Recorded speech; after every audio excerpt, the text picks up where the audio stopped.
Чек ара окуясында Лейлек районундагы Жаңы Жер айыл өкмөтүнүн имараты толугу менен күйүп кеткен.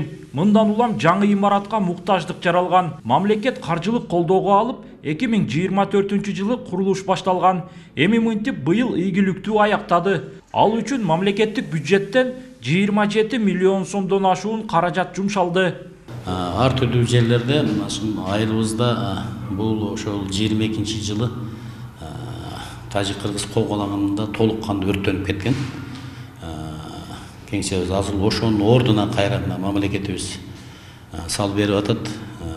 Суммасын деле айтып койсом болот. 27 миллион 477 миң сомдук акча каражат мамлекетибиз бөлүп берди. Жаңы имарат заман талабына жооп берет. Кызматкерлер үчүн бардык шарттар түзүлүп, кеңселер кенен жана жарык, ыңгайлуу иштөөгө ылайыкталган. Имараттын ичи заман талабына ылайык жабдуулар менен камсыздалып, элге сапаттуу кызмат көрсөтүүгө толук шарт түзүлдү. Өкмөт башчы көз сырт деле жүргөнбүз, биз скамейкалерди ошо жарандарды кабыл алып ошентип. 2 жыл иштедик, мамлекетибиз жакшы колдоо көрсөттү. Азыр мындай заманбап кеңсени куруп берди. Мындай болгон учурда элге тейлөө кызматын көрсөтүү жакшы болот экен да.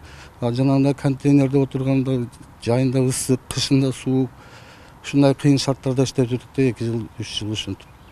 Быйыл өлкө эгемендүүлүк алганына 34 жыл болот. Бул майрамдын урматына Лейлек районунун аймагында 8 жаңы имарат пайдаланууга берилүүсү күтүлүп жатат. Алардын арасында Жаңы Жер айыл өкмөтүнүн административдик имараты да бар.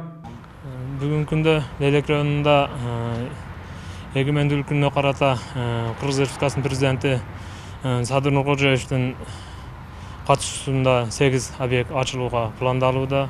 Атап айтсак, Мурас айылында спорт комплекс, Жаңы Жер айыл өкмөтүнүн административдик зданиясы, 2 шахта көмүр кени, анан 3 мектеп, 1 сода борбор курулуп атат. Соңку жылдары өлкө аймагында курулуш тармагы секирик жасады. Бул аймактагы мамлекеттик кызмат көрсөтүүлөрдү жакшыртуу жана элге ыңгайлуу шарт түзүү багытында дагы бир олуттуу кадам боло алды. Улан Маккамбаев, Адыл Орозалиев, ЛТР, Баткен облусу.